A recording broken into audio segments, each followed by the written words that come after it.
नमस्कार दोस्तों, मैं योग शिक्षक राजेश कुमार लोधी और आज मित्रों आपको मैं सिखाऊंगा कपालभाति प्राणायाम।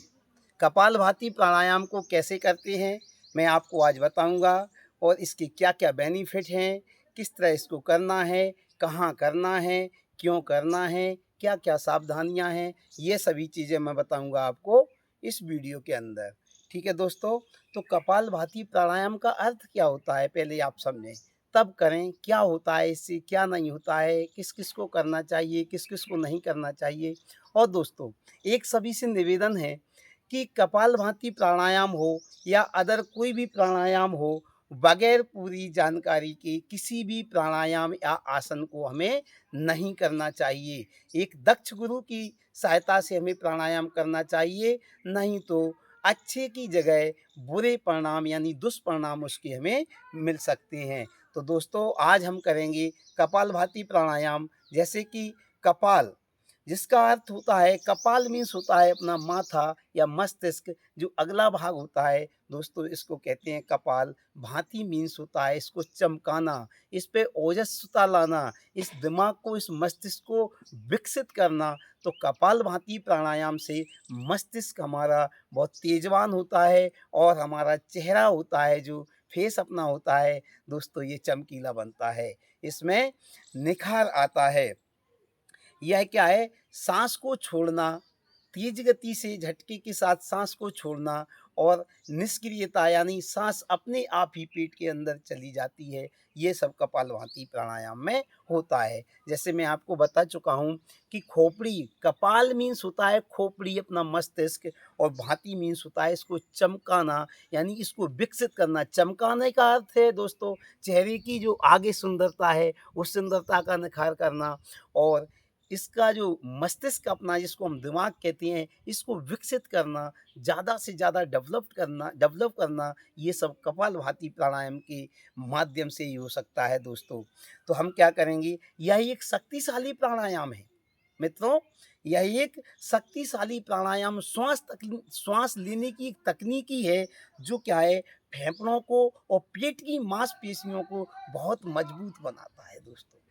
तो इस प्राणायाम को आप पूरी तरह से देखें और इस वीडियो को आप ज़रा भी स्किप ना करें, पूरी तरह से इसको देखें और इसकी अनगिनत लाभ, इसकी अनंत लाभ इस प्राणायाम की हैं। और मैं कह सकता हूँ कि अकेला ये कपालभाति प्राणायाम सभी रोगों पर भारी है। तो कब करें दोस्तों, तो इसको करने के लिए सुबह खाली पेट करें। कब करें, सुबह खाली पेट शौच इत्यादि क्रिया से निवृत्त होकर के आपका जब पेट खाली हो जाए तब आप इस प्राणायाम को करें। और कहाँ करें, ऐसे स्वच्छंद वातावरण में जहाँ पूरी तरह से शांति हो, पूरी तरह से एकाग्रता हो, ऐसे वातावरण में यदि आपके पास है तो, और यदि नहीं है तो आप अपने घर के छत पर, बालकनी में, और यदि बालकनी छत भी नहीं है, क्योंकि बहुत से लोग बड़ी-बड़ी सिटीज़, मेट्रो सिटीज़ में अपने जो क्या बोलते हैं उनके फ्लोर होते हैं, उनमें रहते हैं, सॉरी, और जो उनके घर होते हैं छत उनका नहीं होता, मुझे नहीं पता उनसे क्या कहते हैं। तो ऐसे लोग अपने घर के अंदर एक शुद्ध घी का दीपक जला लें और इस प्राणायाम को आप प्रारंभ कर सकते हैं। कैसे करें? सबसे पहले एक आप, जैसे ये मैट मेरी बिछी हुई है, शायद नहीं दिख रही है, मैट बिछी हुई है, ऐसी मैट को बिछा लें और आरामदायक मुद्रा में दोस्तों जिस मुद्रा में आप बैठ सकते हैं आराम से, ऐसी मुद्रा में आप बैठ जाएं और इस प्राणायाम को आप करें। और क्या करें, सबसे पहले आप यदि किसी मुद्रा में नहीं बैठ पा रहे हैं तो पद्मासन या सुखासन में बैठ जाएं। यदि बैठने में समर्थ हैं, सभी यंग हैं, तो आप वज्रासन में इस तरह से बैठ जाएं, पीछे को मुड़ के। ऐसे दोस्तों आप वज्रासन में भी बैठ सकते हैं। और अपनी हाथों में ज्ञान मुद्रा, ऐसी मुद्रा देखिए, अंगूठा और अपना ये होती है तर्जनी, अनामिका, सॉरी अनामिका, इस अनामिका को ये ज्ञान मुद्रा बना लें। ज्ञान मुद्रा को अपने घुटनों पे इस तरह से रख लें और इस तरह से आप ज्ञान मुद्रा बना के फिर आप कर सकते हैं अपना कौन सा? कपालभाति प्राणायाम। पहले ऐसे बैठ जाएं। जो लोग ऐसे नहीं बैठ पा रहे हैं वो दोस्तों इसको अपनी चटाई पर और सुख आसन में इस तरह से भी बैठ सकते हैं। ठीक है दोस्तों। और अब क्या करेंगे, हम नाक से सांस लेंगे, लंबी सांस नाक से लेंगे और बाहर छोड़ेंगे और पेट को अंदर की तरफ खींचेंगे और अंदर की तरफ खींचेंगे पेट को। श्वास को छोड़ने पर हम जोड़ देंगे, लेने पर कोई जोड़ नहीं देंगे दोस्तों। श्वास जो लेंगे वो अपने आप ही स्वतः फेफड़ों में चली जाएगी। किस तरह से? इस तरह से।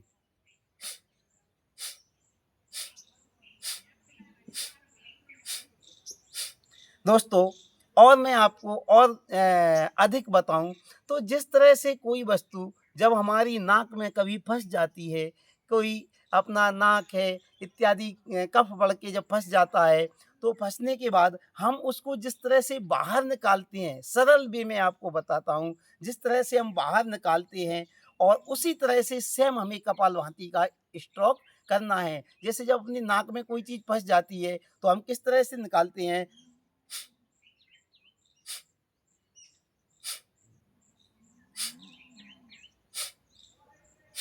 हम अपने पेट को क्या करते हैं, अंदर की तरफ खींचते हैं और नाक के माध्यम से श्वास को जोर से बाहर निकालते हैं जब कोई चीज़ हमारे नाक में फंस जाती है। आप बिल्कुल इसी को समझें, ये सीधी-सीधी कपालभाति की स्ट्रोक ही होती हैं। तो आप उसी तरह से करें, गलत ना करें।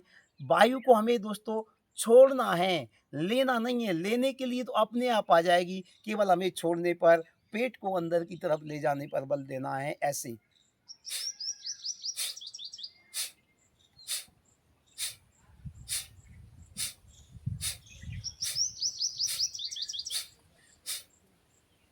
सांस को पीठ के अंदर की तरफ ले जाएं और आरामदायक मुद्रा में बैठें, लंबी सांस लें और धीरे धीरे इस अभ्यास को दोस्तों क्या करें, हम बढ़ाते जाएं।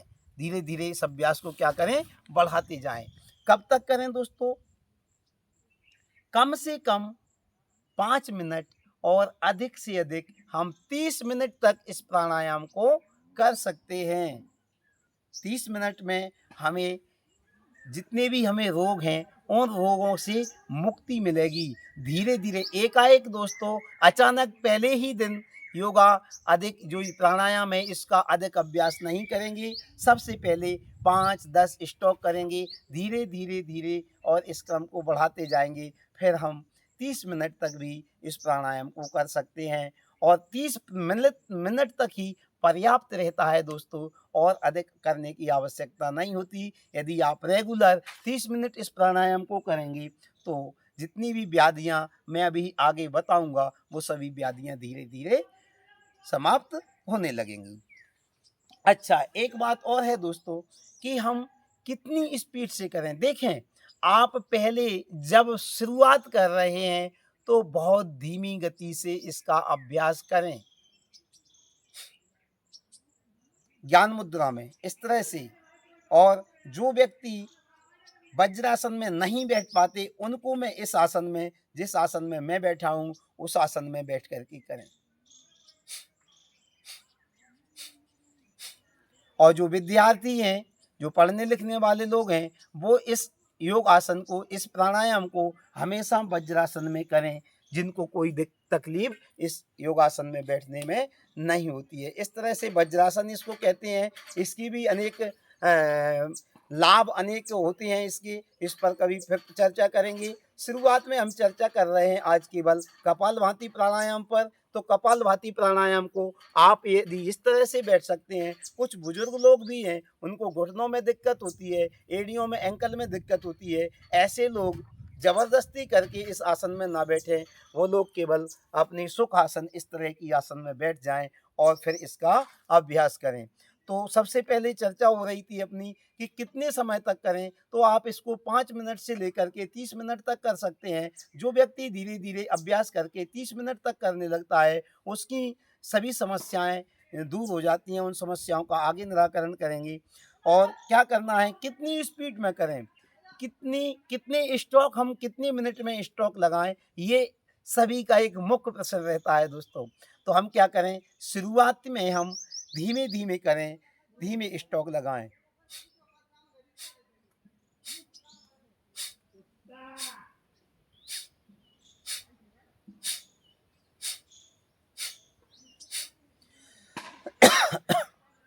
और दोस्तों, जब आप इसमें धीरे धीरे अभ्यास करते जाएंगे तो आप इसका सही बैलेंस टाइम, यानी सही कितना मिनट में, तो दोस्तों 1 मिनट में 120 बार यदि आपकी रिदम बनती है, गति बनती है, तो आप बेस्ट कपालभाति करने वाले कहलाएंगे। 1 मिनट में कितना?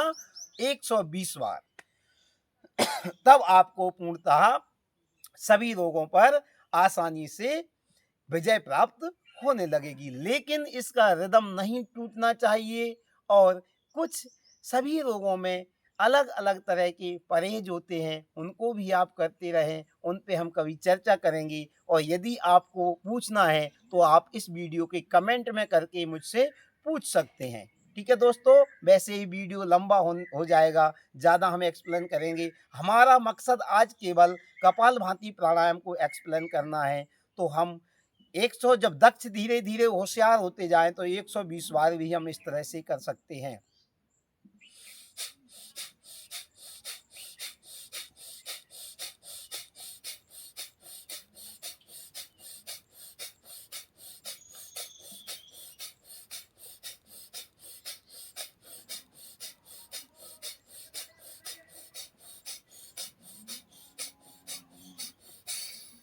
इस तरह से इसको दोस्तों वस्त्रका की तरह ना करें। वस्त्रका में और इसमें अंतर देखें। वस्त्रका को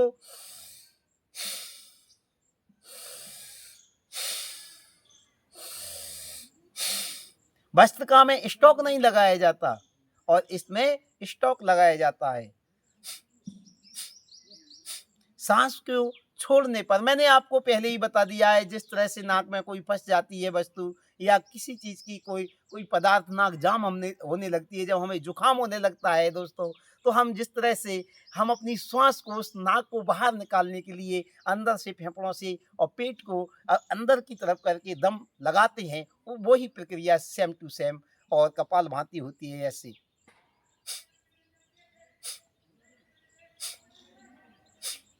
इस तरह से आप करें, गलत वे में ना करें, बार बार वीडियो देखें तब ही करें। और अब सुने आप सावधानियां, ध्यानपूर्वक सुने, पूरा वीडियो देखें, इसके बाद में आप अभ्यास करें।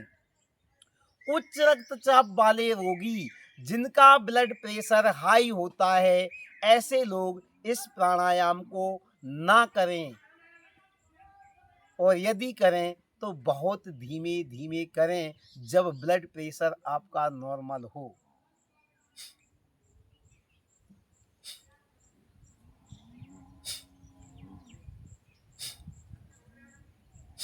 इस तरह से करें। यदि आवश्यक हो तो, बहुत ज़्यादा यदि उच्च रक्तचाप बढ़ा है तो ना करें। हृदय रोगी इस प्राणायाम को ना करें। जब आपका हृदय कंफर्टेबल हो जाएगा, एक दिन हृदय के ऊपर भी हम आपको वीडियो डालेंगे। पेट की सर्जरी जिनकी हुई है, हाल ही में 6 7 माह पहले जिन लोगों की पेट में सर्जरी हुई है, किसी तरह का कोई ऑपरेशन हुआ है, ऐसे लोग इस प्राणायाम को ना करें। गर्भवती महिलाएं इस प्राणायाम को ना करें। मासिक धर्म वाली महिलाएं या लड़कियां इस प्राणायाम को ना करें, तब तक कि मासिक धर्म, अपना जो पीरियड्स है वो बंद हो जाए। इनके बाद पुनः 5 6 दिन बाद जब हो जाता है आपका, उस समय के बाद आप कर सकते हैं।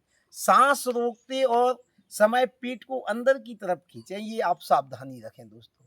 सांस जो हमें बाहर की तरफ सांस को छोड़े और पेट को अंदर की तरफ ले जाए, ऐसे।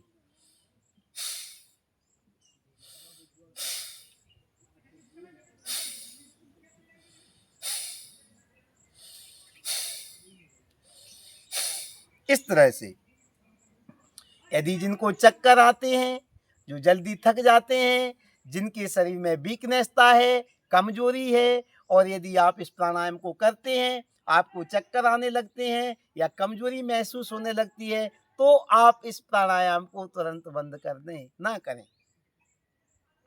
अच्छा दोस्तों, ये प्राणायाम अनुलोम विलोम के साथ भी आप कर सकती हैं। पहले आपने जैसे प्राणायाम ये किया,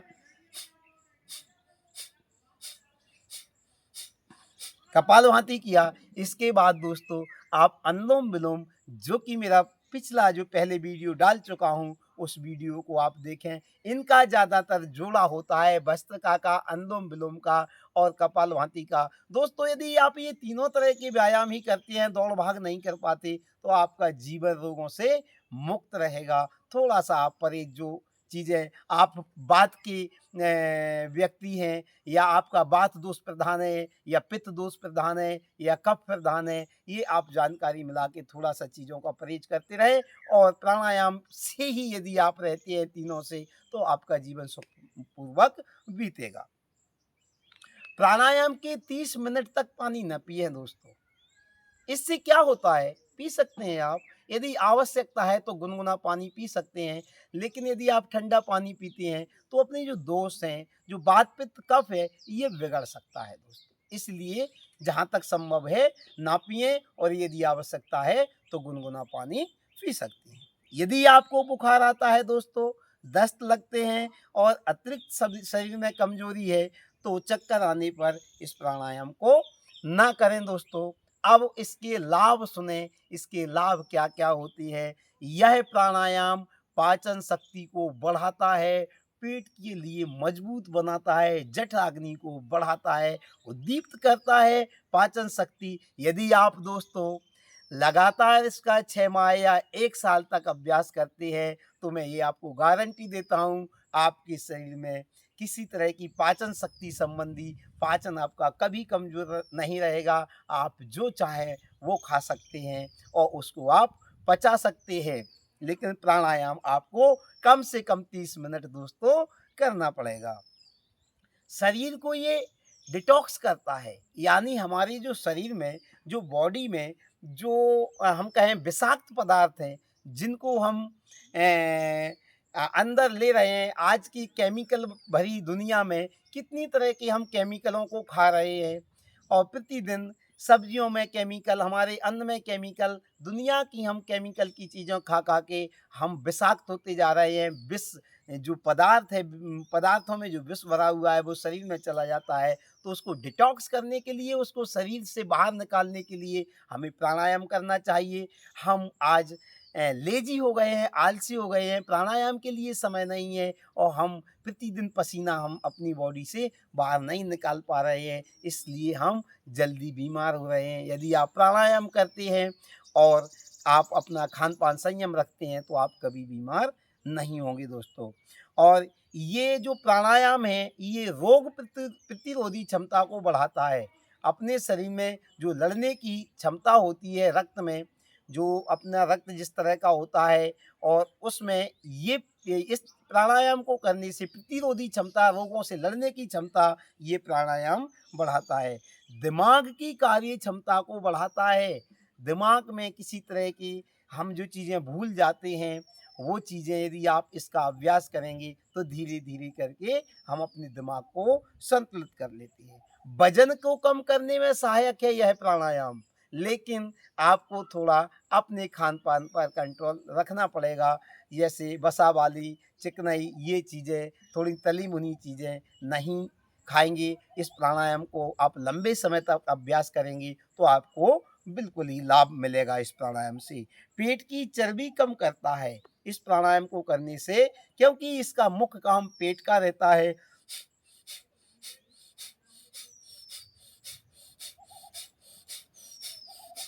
तो दोस्तों ये प्राणायाम पेट की चर्बी को कम करता है। श्वास संबंधी जितनी भी समस्याएं होती हैं उन सभी समस्याओं को ये धीरे धीरे नष्ट कर देता है। मधुमेह में यानी शुगर में ये प्राणायाम लाभकारी होता है और पैनक्रियाज को ये सक्रिय करता है। इस प्राणायाम को करने से पेट की छोटी आंत, बड़ी आंत, लीवर, पैनक्रियाज जितने भी अमाशय सभी स्वस्थ रहते हैं। पैनक्रियाज में भी ये एक्टिवता लाता है, जिससे धीरे धीरे और मधुमेह का रोग भी खत्म होने लगता है। कब्ज को तो इस तरह से भगा देता है बहुत जल्दी ही। कब्ज मैं तो ये आप समझ के चले, यदि इसके साथ में आप प्रारंभ में थोड़ा सा गुनगुना पानी पिए और इसको करें तो ज़्यादा से ज़्यादा 7 दिन या 15 दिन में आपको कब्ज में आराम मिलना प्रारंभ हो जाएगा। गैस की समस्या को दूर करेगा और कपालभाति करने से दोस्तों कफ दोष नष्ट होता है। कफ दोष से ही मोटापा बढ़ता है। जिनके शरीर में मेद चर्बी बढ़ी हुई है तो आप ये समझ लें 100% कि वो कफ दोष उसके शरीर में बढ़ा हुआ है। तो कफ दोष को यह प्राणायाम धीरे धीरे समाप्त करता है। ठीक है दोस्तों, तो आप इसका मैं आपको अभ्यास कराता हूँ। जो लोग प्रारंभ में कर रहे हैं वो इस तरह से धीरे करेंगे। और नज़दीक आके मैं आपको बताता हूँ पेट में क्या रिदम रहेगा। इस तरह से दोस्तों, ऐसे बैठ के सीधी अपनी रीढ़ की हड्डी स्पाइन को सीधा रखें और हम सीधी गर्दन आंखें बंद करके इसको करेंगे। जो प्रारंभ में जो लोग कर रहे हैं उनको धीरे धीरे स्टॉक लगाएंगे और जब आप एक्सपर्ट हो जाएंगे धीरे धीरे तो इसको फिर बढ़ा देंगे। और सावधानियां मैंने आपको बता दी हैं कौन कौन से व्यक्ति इस प्राणायाम को नहीं करेंगे दोस्तों।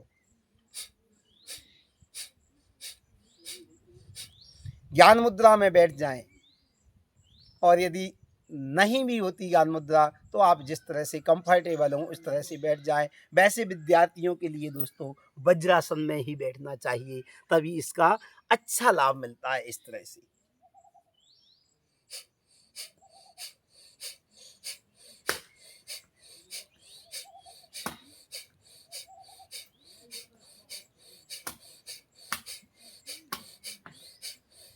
जो व्यक्ति इस प्राणायाम को पूरी तरह से दक्ष हो जाते हैं, जो करने लगते हैं, वो इस प्राणायाम की स्पीड को बढ़ा सकते हैं। क्योंकि जब आप पूरी स्पीड में पूरी तरह से 120 बार 1 मिनट में करेंगे तो दोस्तों इस प्राणायाम का पूरी तरह से आपको लाभ मिलेगा। इस तरह से